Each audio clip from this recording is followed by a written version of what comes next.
So Kumar గారు, so ముఖ్యంగా ఈ తెలంగాణ బీఈడీ అభ్యర్థుల సంఘం పెట్టాలని ఆలోచన ఎందుకు వచ్చింది మీకు? ఈ తెలంగాణ రాష్ట్రంలో బీఈడీ అభ్యర్థుల సంఘం ఎందుకు పెట్టాల్సి వచ్చిందంటే, తెలంగాణలో దాదాపుగా 23,000 స్కూళ్ళు తీసేయబోతున్నాము, కేవలం 4,000 స్కూళ్ళు మాత్రమే ఉంచుతామని చెప్పేసి అందరు. దానిపైన మీ కామెంట్ ఏంది? ఇప్పుడు ఆయనకు ఒక విద్యాశాఖ మంత్రి తన దగ్గరే పెట్టుకొని మరి ఆయనకి ఎవరు సలహాలు ఇస్తున్నారు, ఎవరు సూచనలు ఇస్తున్నారో తెలుస్తలేదు. రేవంత్ రెడ్డి గారికి నేను సలహాలు ఇస్తున్నా, సూచనలు ఇస్తున్నా, అది మీ విద్యాశాఖ మంత్రిగా మీకు పూర్తిగా విఫలమైనట్లు లెక్క.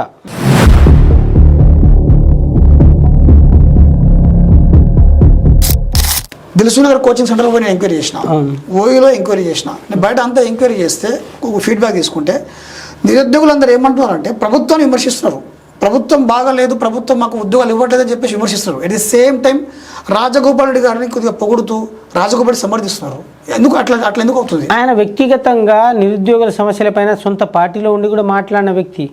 ఉద్యమంలో ఉన్నోళ్ళు, నిజాయితీ పరులు, యువకులు శాసనసభలో అడుగు పెడతారు. తెలంగాణ రాజకీయాల్ని కూడా తమిళనాడు మాదిరిగా మార్చేస్తాం. నేను ఏమంటా అంటే, ఇప్పుడు బీఈడీ అభ్యర్థులకి మీరు ఏమంటారు, ఎస్జిటి అవకాశం ఇవ్వాలి అంటారు మీరు. దానివల్ల అంటే బీఈడీ అభ్యర్థులకి ఎస్జిటి అవకాశం ఇవ్వడం వల్ల ఎవరైతే టీటీసీ చేసిరో వాళ్ళకి అన్యాయం జరుగుతుంది కదా. ఇప్పుడు వాళ్ళకి అన్యాయం ఎట్లా జరుగుతుంది అన్న? ఇప్పుడు బీటెక్ సివిల్ చేసినోడికి ఉద్యోగం ఇవ్వడం వల్ల డిప్లొమా సివిల్ చేసినోడికి అన్యాయం జరుగుతుందా? నేను ఏమంటా అంటే ఇది సైకాలజీ సంబంధించిన విషయం. ఇది నేను అదే అంటున్నానా, ఇది అంటే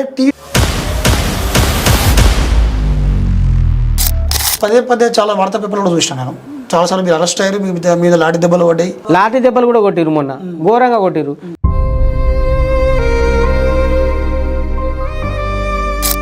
ఇవాళ కోమటిరెడ్డి గారు ఒక 6 కోట్లతో పెట్టి ఒక మంచి గవర్నమెంట్ స్కూల్ కట్టిరు నల్గొండలో.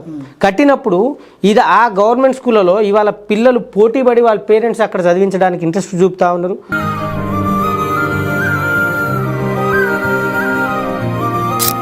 వాళ్ళు ఏమంటారంటే గత ప్రభుత్వంతో కంపేర్ చేస్తే కాంగ్రెస్ ప్రభుత్వమే ఉద్యోగాలు ఇస్తుంది అంటారు. అసలు ఏం నోటిఫికేషన్ ఇచ్చింది? రీసెంట్గా డిఎస్ నోటిఫికేషన్ ఇచ్చింది కదా. మరి వాళ్ళ తమ్ముడే రాజగోపాల్ రెడ్డి ఇవాళ వాళ్ళ నియోజకవర్గంలో పోతే ఎక్కడైనా మంచి వ్యక్తి అంటారు. ఆయనకు పార్టీగా చూడరు, వ్యక్తిగతంగా చూస్తారు. కోమటిరెడ్డి గారిని వ్యక్తిగతంగా చూస్తున్నారు. కొన్ని విద్య పైన పట్టున్నది, ఆయన సొసైటీ పైన పట్టుంది. ఇవాళ స్కూళ్ళు కట్టించి 6 కోట్లు పెట్టి స్కూల్ కట్టించి వాళ్ళ కుటుంబం ఇవాళ సేవ చేస్తున్నప్పుడు అలాంటి రాజగోపాల్ రెడ్డి వాళ్ళకి విద్యాశాఖ మంత్రి ఇస్తే ఏమైందండి?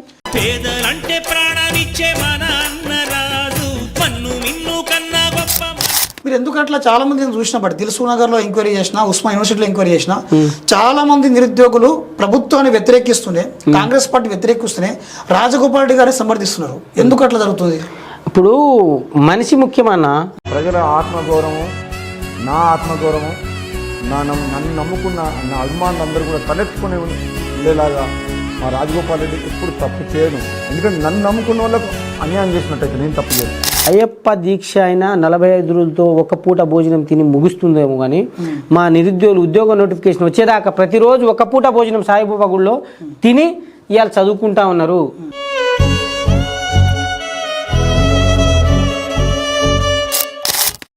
So welcome to CRTV signature of Chiranjeevi. ఈరోజు మన గెస్ట్ ఎవరో కాదు, తెలంగాణ బీఈడీ అభ్యర్థుల రాష్ట్ర సంఘం, అదేవిధంగా తెలంగాణ నిరుద్యోగుల జేఏసీ చైర్మన్ భూక్యా కుమార్తో ఉన్నాం మనం. సో నమస్తే అన్న. నమస్తే అన్న. రైట్.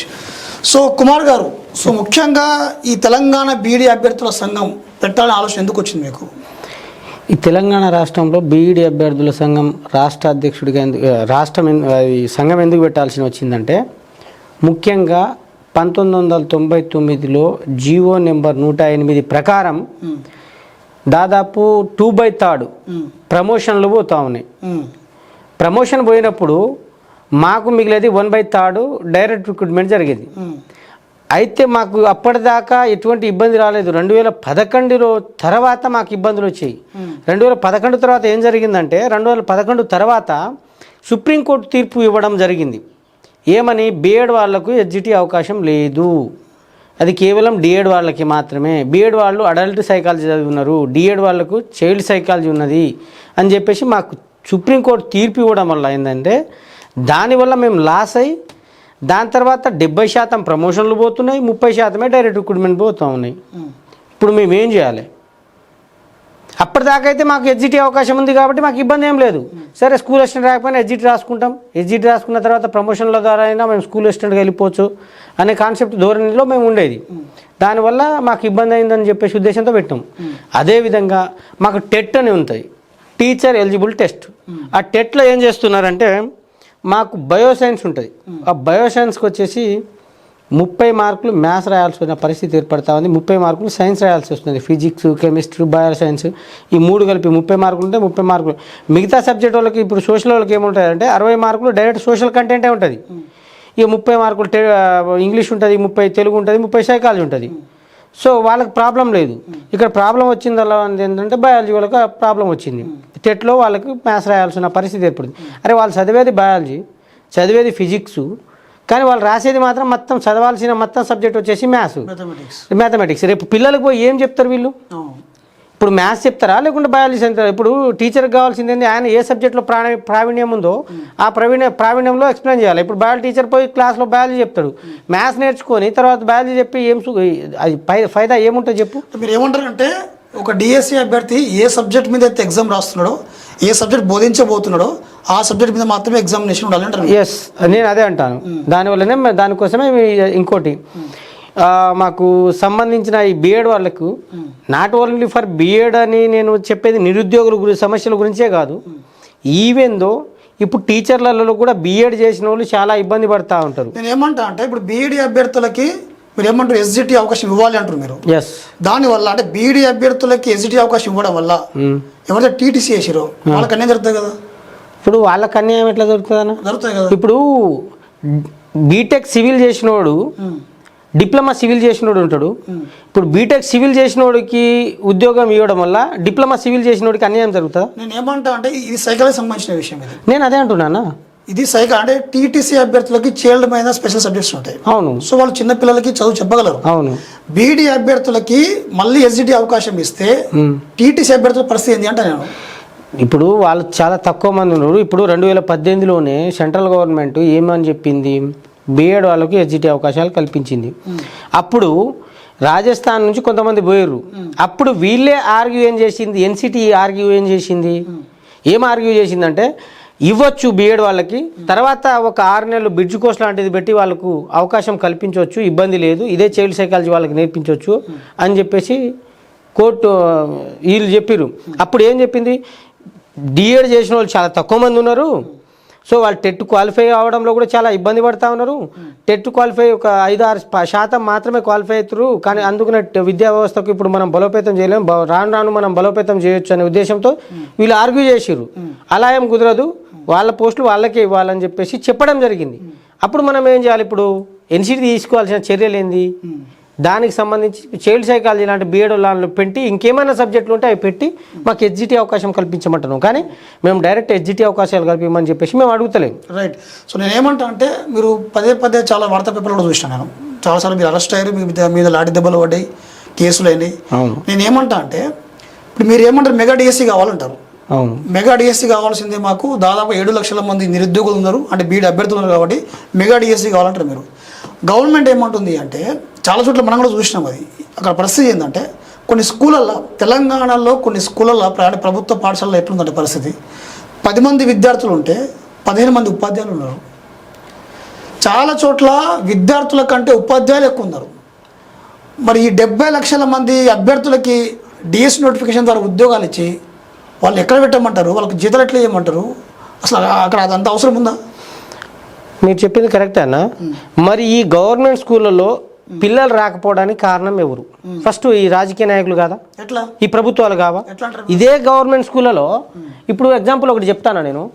ఇప్పుడు ఒక గవర్నమెంట్ స్కూలు ఇవాళ కోమటిరెడ్డి గారు ఒక 6 కోట్లతో పెట్టి ఒక మంచి గవర్నమెంట్ స్కూల్ కట్టిరు నల్గొండలో. కట్టినప్పుడు ఇది ఆ గవర్నమెంట్ స్కూళ్ళలో ఇవాళ పిల్లలు పోటీ పడి వాళ్ళ పేరెంట్స్ అక్కడ చదివించడానికి ఇంట్రెస్ట్ చూపుతా ఉన్నారు. కనీసం సీట్లు లేకపోతే ఈ ఎమ్మెల్యేలతో, ఎంపీలతో, తర్వాత కింద స్థాయి రాజకీయ నాయకులు, ఎంపీటీ, జెడ్పీ వాళ్ళ రికమెండేషన్ ద్వారా వాళ్ళకు ఇవాళ స్కూళ్ళలో అడ్మిషన్ కోసం ట్రై చేస్తూ ఉన్నారు. మరి అక్కడ పోటీపడి ఎందుకు గవర్నమెంట్ స్కూళ్ళలో జాయిన్ అవుతారు, ఈ స్కూళ్ళలో ఎందుకు జాయిన్ అవుతలేరు? మీరేమనుకుంటారు? మరి మౌలిక వసతులు లేవు. ఇప్పుడు ఒక ఆర్థికంగా చితకబడిన ఒక వ్యక్తికి, నిరుపేద వ్యక్తికి వాళ్ళ పిల్లల్ని ప్రైవేట్ స్కూల్కి పంపించాలని మన ముచ్చట అన్న ముచ్చటేస్తుందా? పైసలు లక్షలు వేలు లక్షలు కట్టేసి పంపించాలని ముచ్చట ఉంటుందా? అదేవిధంగా అదే ప్రైవేట్ స్కూల్లో ఇంటర్మీడియట్ డిగ్రీ ఫెయిల్ అయిన వాళ్ళు పోయి 5,000కు 6,000 చెప్పే చోట లక్షలు పెట్టి చదివించాలని పేరెంట్స్కి ఏమైనా ఇంట్రెస్టా? ఉండదు కదా. ఎందుకు? మీరు ఇన్ఫ్రాస్ట్రక్చర్ కరెక్ట్ లేదు, మౌలిక వసతులు లేవు. మీరు చెప్పినట్టు 7 మంది పిల్లలకు 15 మంది పిల్లలకి టీచర్లు అని చెప్తున్నారు కదా, అది ఎక్కడ లేదు. పిల్లలు బరాబరే ఉన్నారు.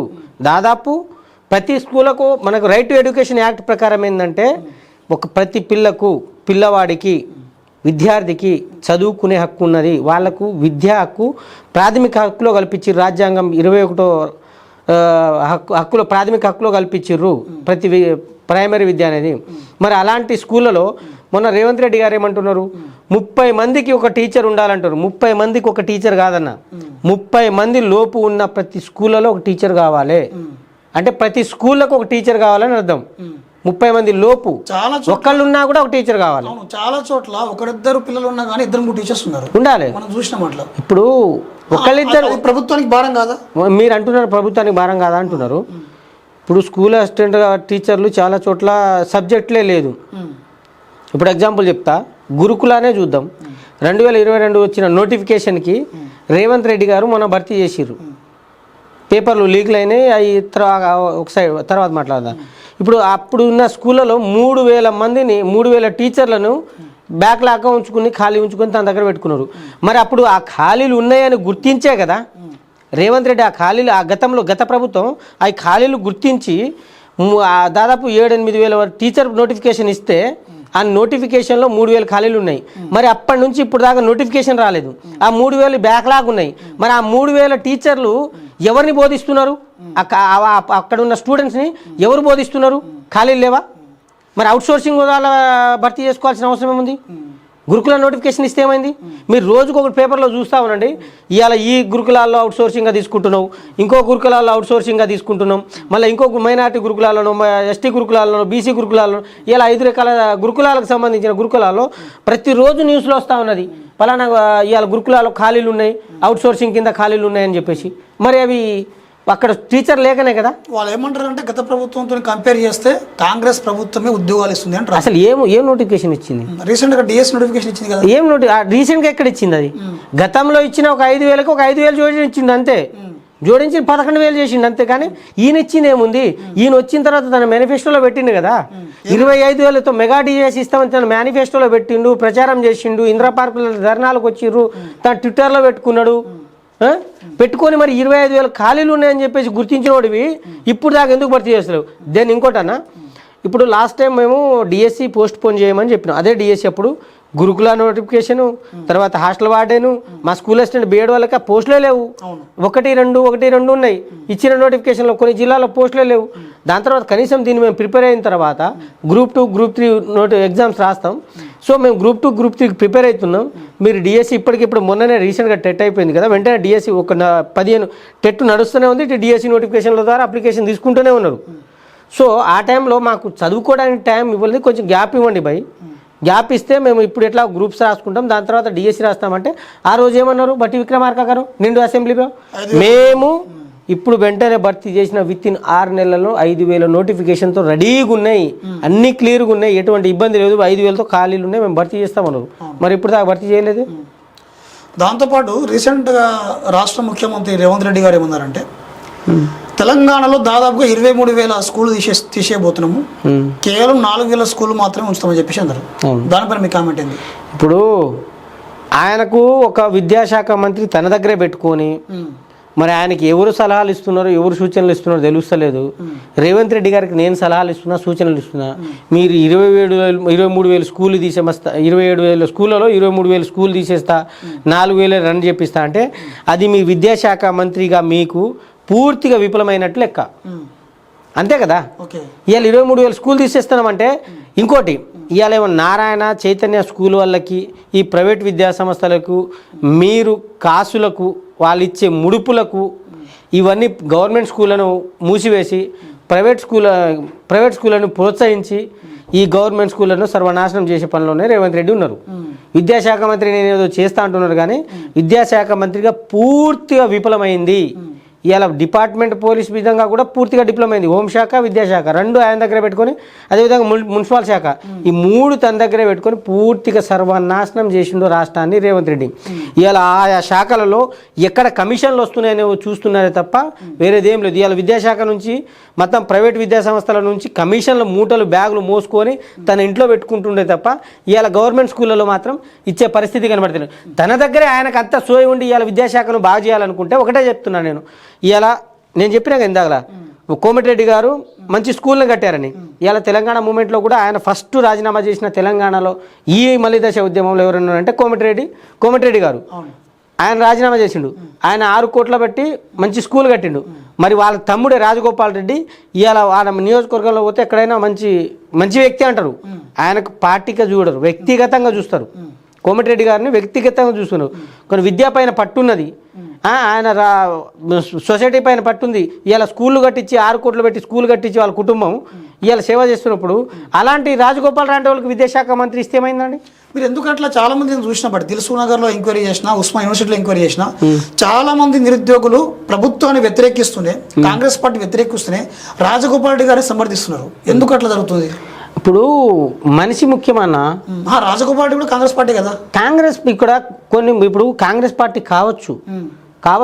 ఇప్పుడు గతంలో కాంగ్రెస్ పార్టీ తర్వాత వేరే చోట కూడా ఆయనకు ఆదరించారు. నా క్వశ్చన్ ఏంటి అంటే ప్రత్యేకించి నిరుద్యోగులు, హైదరాబాద్లో ఉన్న నిరుద్యోగులు అందరూ కూడా, అంటే గ్రామీణ ప్రాంతాల్లో వచ్చిన వాళ్ళందరూ కూడా దిల్సుఖ్నగర్ కోచింగ్ సెంటర్లో పోయి నేను ఎంక్వైరీ చేసిన, ఓయూలో ఎంక్వైరీ చేసిన. నేను బయట అంతా ఎంక్వైరీ చేస్తే ఫీడ్బ్యాక్ తీసుకుంటే నిరుద్యోగులు అందరూ ఏమంటున్నారంటే ప్రభుత్వాన్ని విమర్శిస్తున్నారు. ప్రభుత్వం బాగాలేదు, ప్రభుత్వం మాకు ఉద్యోగాలు ఇవ్వట్లేదని చెప్పేసి విమర్శిస్తున్నారు. At the same time Rajagopal Reddy గారిని కొద్దిగా పొగుడుతూ రాజగోపాల్ రెడ్డి సమర్థిస్తున్నారు. అట్లా ఎందుకు అవుతుంది? ఆయన వ్యక్తిగతంగా నిరుద్యోగుల సమస్యలపైన సొంత పార్టీలో ఉండి కూడా మాట్లాడిన వ్యక్తి. ఇలా 2-3 సార్లు ఆయన నిరుద్యోగులు ఇబ్బంది పడుతున్నారు, వాళ్ళకు ఉద్యోగాలు ఇవ్వాల్సిన బాధ్యత మందే అంటున్నారు. అదే విద్యాశాఖ పైన మక్కువచు ఆయన కనబడే విధానం మాకు తెలుస్తూ ఉంది. ఇవాళ గన్ పార్క్ దగ్గర గతంలో సొంత పార్టీలో ఉండి కూడా మాట్లాడారు. వాళ్ళకు మాట ఇచ్చిన ఉద్యోగాలకు నోటిఫికేషన్ సంబంధించి వాళ్ళకి ఇవ్వాల్సిన బాధ్యత మనకు ఉందని చెప్పారు. అదేవిధంగా తన ఏంటంటే ఏదో ఒకటి చేయాలి, నిరుద్యోగులకు కానీ తపనతో ఉన్నారు. ఇవాళ నిరుద్యోగులతో కానీ విద్యాశాఖ పరమైన కానీ విద్యాపరంగా కానీ ఏదో అభివృద్ధి చేయాలని చెప్పి. ఎందుకంటే ఇవాళ విద్యా వ్యవస్థ నాశనం అయితే ఒక జనరేషన్కి వెనక్కి వెళ్ళిపోవాల్సిన పరిస్థితి ఉంది. ఇప్పుడున్న సిచ్యువేషన్లలో వేరే రాష్ట్రాలు ముందుకు వెళ్ళిపోతే భవిష్యత్తులో మనకి ఇక్కడ విద్య సరిగ్గా అందకపోతే చాలా వెనకుండిపోవాల్సిన పరిస్థితి, ఆర్థికంగా కూడా చాలా భవిష్యత్తులో ఇబ్బంది పడే. మన పోలీస్ అభ్యర్థులతోనే ఇంటర్వ్యూ చేస్తేనేమో వాళ్ళేమో పోలీస్ అభ్యర్థులందరూ ఏమంటారు అంటే రాజగోపాల్ రెడ్డి గారికి హోంశాఖ ఇస్తే మాకు న్యాయం జరుగుతుందని చెప్పేసి వాళ్ళు గట్టిగా మాట్లాడుతున్నారు. ఇప్పుడు బీఈడీ అభ్యర్థులతో, డిఎస్సీ అభ్యర్థులతో మాట్లాడితే మీరేమంటున్నారు అంటే రాజగోపాల్ రెడ్డి గారికి విద్యాశాఖ మంత్రి ఇస్తే మాకు ఉద్యోగాలు వస్తాయి అంటున్నారు. నిజంగా చెప్పండి, రాజగోపాల్ రెడ్డి గారికి మంత్రి పదవి ఇవ్వడం వల్ల నిరుద్యోగులకు న్యాయం జరుగుతుందా? నేను నిరుద్యోగులకి న్యాయం జరుగుతుందని చెప్పడం కంటే తెలంగాణ రాష్ట్రంలో విద్యా వ్యవస్థ బలోపేతం అవుతుంది. ఓకే, ఇలా కావాల్సినది ఏంటంటే ఒక చిన్న గ్రౌండ్ స్థాయి నుంచి పూరెస్ట్ పీపుల్కి కావాల్సింది విద్య, వైద్యం. ఈ 2 కావాలి. ఈ 2 ఉంటేనే ఆయన ఏది చేసినా కూడా ముందుకు వెళ్ళగలుగుతాడు. ఇవాళ ఆరోగ్యం బాగాలేకపోతే గవర్నమెంట్ హాస్పిటల్ బాగాలేనప్పుడు ప్రైవేట్ హాస్పిటల్కి వెళ్తే లక్షల డబ్బులు, ఆయన సంపాదించిన డబ్బు మొత్తం అక్కడ వెళ్ళిపోతూ ఉంది. అదేవిధంగా విద్య కూడా నాణ్యమైన విద్య ప్రభుత్వ స్కూళ్ళలో ఇవ్వనప్పుడు ప్రైవేట్ స్కూళ్ళలో ఆశ్రయించాల్సి వస్తుంది. ఆ ప్రైవేట్ స్కూళ్ళలో లక్షల ఆయన ఆయన జీవితకాలం సంపాదించిన డబ్బులు మొత్తం అక్కడ పోతా ఉంది. ఈ శాఖలు రాజగోపాల్ రెడ్డికి ఎందుకు ఇవ్వాలనుకుంటున్నారు? ఆయనకు డబ్బు మీద మక్కువ ఉండదు కదా. ఆయనకి వీటి కమిషన్లు తీసుకోవాలి, దీన్ని సర్వనాశనం చేసేయాలి, ఎంతైనా పోనీ మనకు డబ్బులు తీసుకోవాలి. ఆయనకు కొన్ని కంపెనీలు ఉన్నాయి, దాని తర్వాత ఆయన విధానం, ఆయన పైసలు వచ్చే విధానం ఆయన బాగానే ఉన్నాయి. ఆయన పైసల మీద మక్కువ లేదు. ఫస్ట్ ఆఫ్ ఆల్ పైసల మీద మక్కువ లేదు, ఏదో చేయాలని తపన ఉంటుంది. అలాంటి వ్యక్తుల చేతుల్లో ఇవాళ నువ్వు విద్యా వ్యవస్థని ఇస్తే భవిష్యత్ తరాలకు ఉపయోగపడుతుంది, మంచి నాణ్యమైన విద్య వస్తుంది. నాణ్యమైన విద్య వస్తేనే కదా ఇవాళ రాష్ట్రాలు కానీ దేశాలు కానీ ప్రగతికి ముందుకు సాగేది. మరి అలాంటి విద్య లేనప్పుడు నువ్వు ఎంత చేసినా ఉపయోగం ఏముంటుంది చెప్పుర్రి. ఓకే, ఇదే కాంగ్రెస్ ప్రభుత్వము, ఇదే కాంగ్రెస్ పార్టీ అధికారంలోకి రాకముందు నిరుద్యోగుల అభ్యర్థుల నుంచి ఫీజులు వసూలు చేసుకోమని చెప్పేసి ఒక మాట చెప్పింది, మేనిఫెస్టో ఉంది అది. సో ఇప్పుడు ప్రతి ఎగ్జామ్కి టెట్ అభ్యర్థుల నుంచి బీఈడి కానీ డిఎడ్ కానీ అభ్యర్థుల నుంచి దాదాపుగా 1000 రూపాయలు వసూలు చేస్తుంది. దీని గురించి ఏమంటారు మీరు? ఇప్పుడు ఈ కాంగ్రెస్ ప్రభుత్వానికి ఎట్టుబడ్డ మూటలు మోయడంలో ముందుందన్న. వీళ్ళు నిరుద్యోగులకు మాకు ఉద్యోగ నోటిఫికేషన్ ఇవ్వకపోగా టెట్ల మీద టెట్లు పెట్టి ఇప్పుడు ఒక పేపర్ రాస్తే 1000, 2 పేపర్లు రాస్తే 1500 ఈ విధంగా వసూలు చేసుకుంటారు. అదేవిధంగా మొన్న SIPCకి నోటిఫికేషన్ ఇచ్చింది 5000, 7000 పైచీలకు. కానీ ఒక్కొక్క పోస్టుకు సంబంధించి ఇప్పుడు ఒక అభ్యర్థి ఒక పోస్టుకి అప్లై చేయాలి, 4-5 పోస్టులకు, అంటే ఒక్కొక్కరి దగ్గర 3 నుంచి 4,000 వసూలు చేస్తూ ఉంది. ముక్కు పిండి వసూలు చేస్తూ ఉంది. నీకు ఇప్పటికే మా కోచింగ్ సెంటర్లో ఫీజులు కట్టుకోలేక, హాస్టల్కి ఫీజు కట్టుకోక, అదే దిల్షునగర్లో, అదే చిక్కడపల్లి 5 రూపాయల భోజనాలు, దిల్షునగర్లో ఏమో సాయిబాబా గుళ్ళ భోజనాలు తినుక్కుంటా మేము తిరుగుతూ ఉన్నాం. ఇవాళ ఒకటి చెప్పాలంటే అన్న, అయ్యప్ప దీక్ష అయినా 45 రోజులతో ఒక పూట భోజనం తిని ముగుస్తుందేమో కానీ మా నిరుద్యోగులు ఉద్యోగ నోటిఫికేషన్ వచ్చేదాకా ప్రతిరోజు ఒక పూట భోజనం సాయిబాబా గుళ్ళో తిని ఇవాళ చదువుకుంటా ఉన్నారు. ఇప్పుడు ఇంకోటి, మాకు దిల్షునగర్లో ప్రభుత్వ లైబ్రరీ కూడా లేదు. ప్రభుత్వ లైబ్రరీ ఉన్నా కూడా బాగుండు. ఇంకా ప్రైవేట్ లైబ్రరీకి పోవాలంటే ఒక్కొక్కరు దాదాపు నెలకు 1500 ఖర్చు అవుతుంది. చాలా మంది బీఈడీ అభ్యర్థులు ఏమంటారు అంటే జీవో నెంబర్ 108 ద్వారా బీఈడీ అభ్యర్థులకి నష్టం జరుగుతుందని చెప్పేసి ఒక టాక్ నడుస్తుందన్నమాట. ఎట్లా అంటే 108 జీవో నెంబర్ ద్వారా అభ్యర్థులకు ఎలాంటి నష్టం జరుగుతుంది? ఇప్పుడు జీవో నెంబర్ 108 ద్వారా నేను స్టార్టింగ్లో కూడా చెప్పా, గతంలో జియో నెంబర్ 505 ఉండే జియో ఉండేది. దాని ద్వారా 50% డైరెక్ట్ రిక్రూట్మెంట్ ఉండేది, 50% ప్రమోషన్ ఉండేది. సో అప్పుడు కూడా ఏమైందంటే బీఎడ్ వాళ్ళకు ఎస్జిటి రాసుకునే అవకాశాలు ఉండేవి స్టార్టింగ్ నుంచి.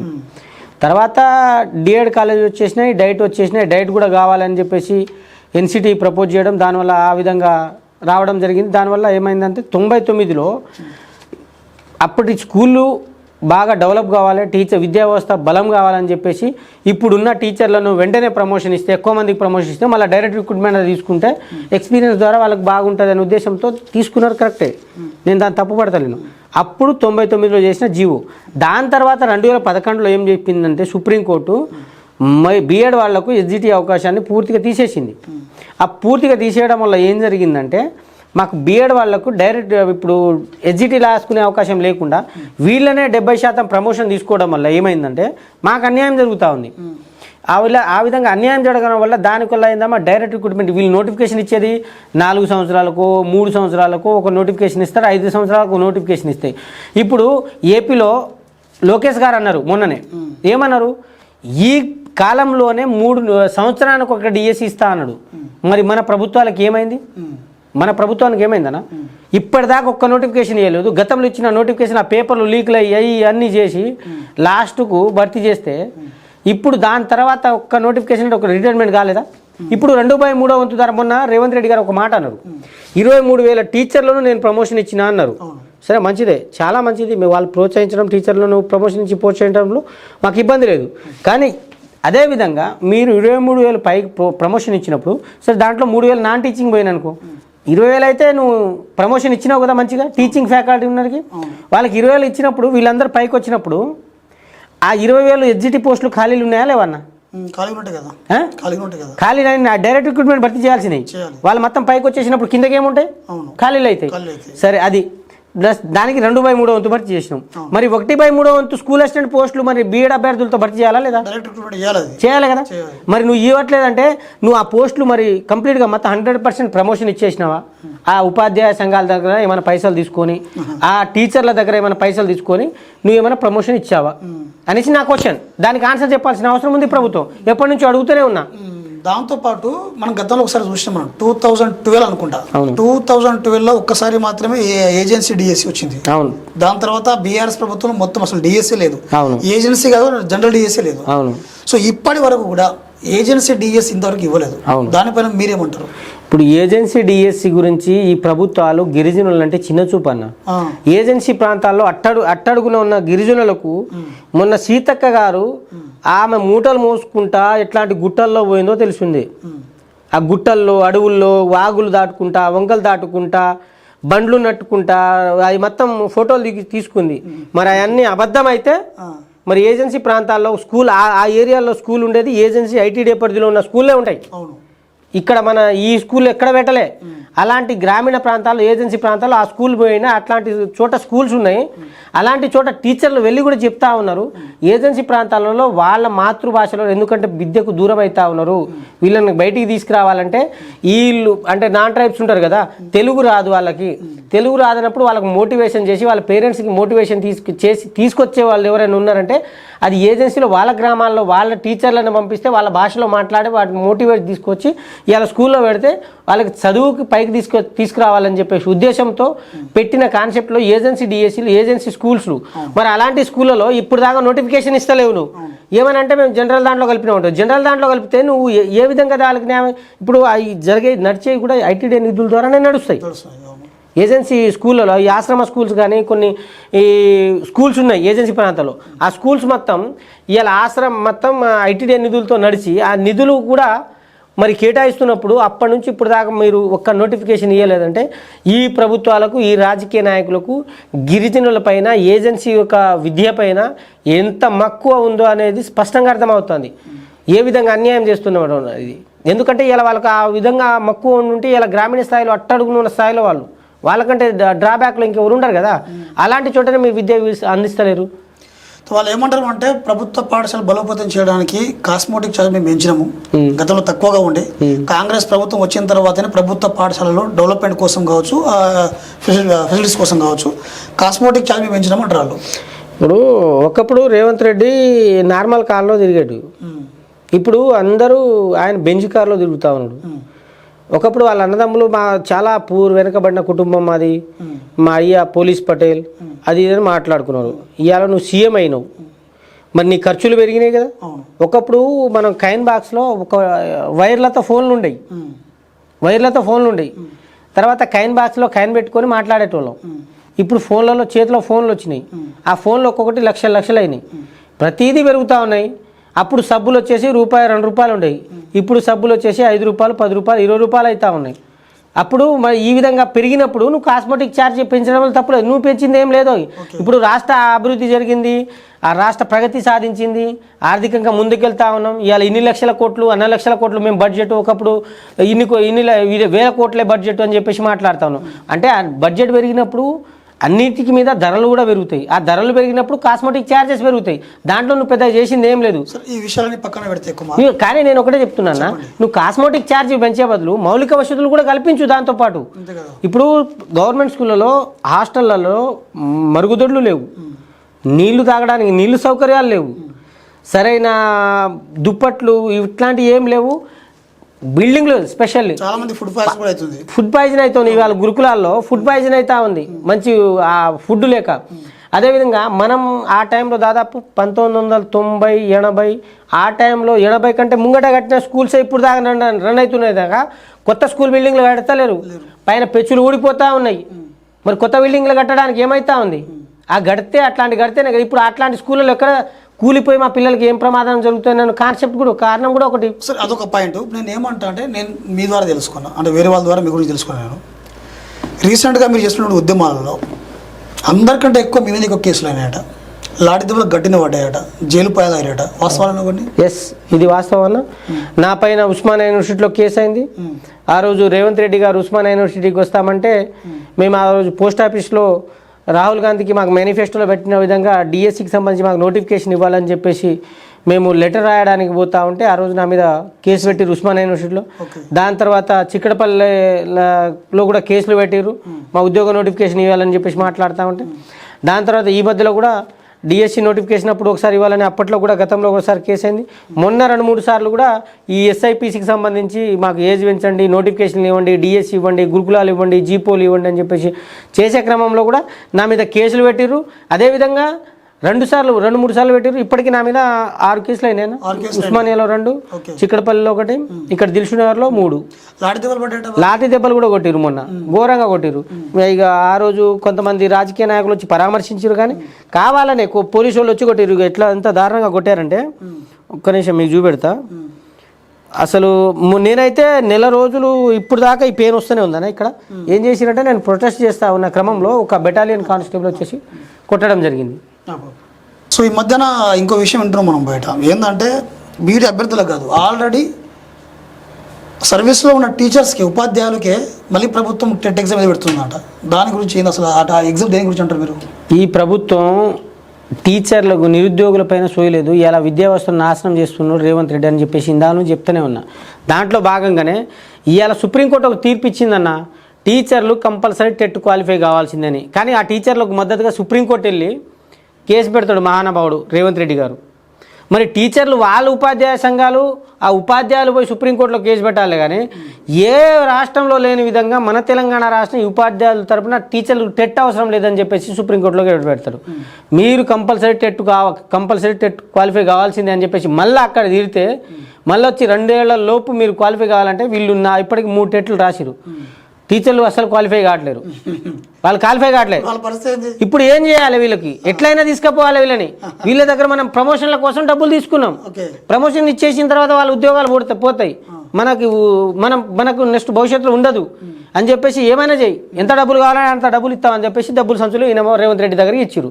అప్పుడు ఏం చేసిండు రేవంత్ రెడ్డి, వీళ్ళకి ఏం చేద్దామని చెప్పేసి విద్యా శాఖకు సంబంధించిన అధికారులందరూ కూడా అందరూ డబ్బులు మూటలు మూసుకొని, మాకు వేరే విధంగా డబ్బులు రావుగా, ప్రైవేట్ స్కూల్ నుంచి వస్తే తర్వాత టీచర్ల దగ్గర నుంచి డబ్బులు మూటలు మోసుకొని ఇవాళ మిమ్మల్ని ఎట్లయినా ప్రమోట్ చేస్తాం, మీరు చూసి కాపే రాసుకుంటారో, మీరు అందరూ ఒకే చోట కూర్చొని రాసుకుంటారో మాకు తెలియదు, అందుకనే మీకు స్పెషల్ టెట్ ఇస్తున్నాం పోరి, మీరు క్వాలిఫై అయినా అవ్వకపోయినా మేము రిజల్ట్ మాత్రం మీరు అందరూ క్వాలిఫై అని ఇస్తామని చెప్పేసి ఇవాళ మొన్ననే టెట్ అయిపోయింది, రిజల్ట్ వచ్చిన 2 రోజులకే స్పెషల్ టెట్ పెట్టారు. దాంట్లో అర్థం ఏముంది? అదే కదా, మీరందరూ చూసి రాసుకోర్రి. లేకుంటే మీరు చూసి రాసుకున్న తర్వాత కూడా మీరు క్వాలిఫై కాకపోతే మేము బరాబర్గా మిమ్మల్ని అందరినీ క్వాలిఫై చేస్తామని చెప్పేసి చెప్తా ఉన్నారు. ఇది వాళ్ళది బాధ ముఖ్యంగా. సో ఫైనల్గా సిఆర్టీవీ ద్వారా ఒక బీడీ అభ్యర్థుల సంఘానికి రాష్ట్ర అధ్యక్షులుగా, నిరుద్యోగుల జేఏసీ చైర్మన్గా మా సిఆర్టీవీ ద్వారా ప్రభుత్వానికి మీరు ఏం డిమాండ్ చేయదలుచుకున్నారు? ప్రభుత్వానికి ఒకటే తెలియజేస్తా ఉన్నా, మీరు చెప్పిన లెక్కల ప్రకారమే 23,000 ప్రమోషన్ ఇచ్చినామన్నారు. దాంట్లో 20,000 ఎస్జిటి పోస్టులు ఖాళీలు ఉన్నాయి, అదేవిధంగా 10,000 స్కూల్ అసిస్టెంట్ పోస్టులు ఖాళీ ఉన్నాయి. అదేవిధంగా వెంటనే నోటిఫికేషన్ ఇవ్వాలి, డిఎస్సి నోటిఫికేషన్. అదేవిధంగా గురుకుల నోటిఫికేషన్ కూడా ఇవాళ మీరు అవుట్సోర్సింగ్ వాళ్ళతో పెట్టుకోవడం కాదు, మా నిరుద్యోగులు రెగ్యులర్ పోస్టులు చాలా ఖాళీలు ఉన్నాయి, వెంటనే గురుకుల నోటిఫికేషన్ కూడా విడుదల చేయాలి. అదేవిధంగా మోడల్ స్కూల్లో ఉన్న నోటిఫికేషన్ కూడా ఖాళీలను కూడా వెంటనే భర్తీ చేయాలి. అదేవిధంగా కేజీబీవీలో కూడా పోస్టులు ఖాళీలు ఉన్నాయి, ఆ కేజీబీవీలు కూడా వెంటనే నోటిఫికేషన్ ఇవ్వాలి. అదేవిధంగా ఏజెన్సీ డిఎస్సిలో ఏజెన్సీ ప్రాంతాలలో గిరిజన స్కూళ్ళు కూడా మొత్తం బోసిపోయి ఉన్న టీచర్లు లేకుండా అక్కడ కూడా భర్తీ చేయాలి, ఏజెన్సీ డిఎస్సి కూడా ఇవ్వాలి. దాంతోపాటు మేము ప్రతి స్కూళ్ళలో పీఈటీ టీచర్లు కావాలి, ఆర్ట్ క్రాఫ్ట్, అదేవిధంగా గ్రంథాలయం లైబ్రరీ టీచర్లు, కంప్యూటర్ టీచర్లను కూడా వెంటనే భర్తీ చేయాలని చెప్పేసి ఈ ప్రభుత్వానికి డిమాండ్ చేస్తా ఉన్నాం.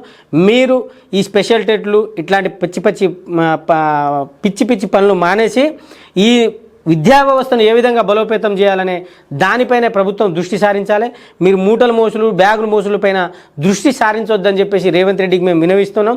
మీకు విద్యాశాఖ మంత్రిగా పూర్తిగా విఫలమైన రేవంత్ రెడ్డి గారు, మీరు వేరే వాళ్ళకి ఆ విద్యాశాఖను బదిలీ చేయాల్సిన అవసరం ఎంతైనా ఉంది. లేకుంటే విద్యా వ్యవస్థ భవిష్యత్తులో ఈ విద్యా వ్యవస్థలు పూర్తిగా సర్వనాశనం అయ్యే పరిస్థితి ఏర్పడతా ఉంది. కాబట్టి వెంటనే విద్యాశాఖ మంత్రిని వేరే వాళ్ళని కేటాయించండి, మా విద్యార్థిని అడిగిన నోటిఫికేషన్ వెంటనే విడుదల చేయాలని చెప్పేసి రేవంత్ రెడ్డికి మేము రిక్వెస్ట్ చేస్తూ ఉన్నాం. సో ఇదండి మన బుక్య కుమార్ గారితో ఇంటర్వ్యూ. సో నేను ఏమంటున్నా అంటే, రాష్ట్ర ముఖ్యమంత్రి, రాష్ట్ర విద్యాశాఖ మంత్రి అయినటువంటి రేవంత్ రెడ్డి గారికి సిఆర్టీ ద్వారా నేను సూచనలు ఇస్తున్నాను. 4 గోడల మధ్యన నవ సమాజాన్ని నిర్మించే ఉపాధ్యాయులు ఈ రోజున కరువైపోతున్నారు. కాంగ్రెస్ ప్రభుత్వం అధికారంలోకి వచ్చిన తర్వాత ప్రతి 6 నెలలకు ఒకసారి టెట్ నోటిఫికేషన్ ఇస్తామని చెప్పి మాట ఇచ్చింది, ప్రతి సంవత్సరం కూడా డిఎస్సి ఇస్తామని మాట ఇచ్చింది. ఈ రోజున చూస్తే 2012వ సంవత్సరంలో ఏజెన్సీ డిఎస్సి నోటిఫికేషన్ ఇస్తే ఈ రోజు వరకు కూడా ఒక్క ఏజెన్సీ డిఎస్సి లేదు. కాగా కాంగ్రెస్ ప్రభుత్వం కొత్తగా వచ్చి టీచర్ ఉద్యోగాలు ఇచ్చింది ఏమీ లేదు. గతంలో ఉన్న నోటిఫికేషన్నే ఇంకో 5,000 పెంచి డిఎస్సి నోటిఫికేషన్ ఇచ్చింది. సో దయచేసి రాష్ట్ర ప్రభుత్వం, అదేవిధంగా రాష్ట్ర విద్యాశాఖ మంత్రి రేవంత్ రెడ్డి గారు, దయచేసి మీరు ఉపాధ్యాయుల పోస్టులు భర్తీ చేయండి. ఎందుకంటే నిరుద్యోగులంతా మీతో నిలబడరు. ఆ రోజున ఉపాధ్యాయుల పోస్టులు భర్తీ చేయకపోవడం వల్ల రేపు ఖచ్చితంగా కాంగ్రెస్ పార్టీకి, కాంగ్రెస్ ప్రభుత్వానికి గడ్డి దెబ్బ కలిగే అవకాశం ఉంది. Thank you.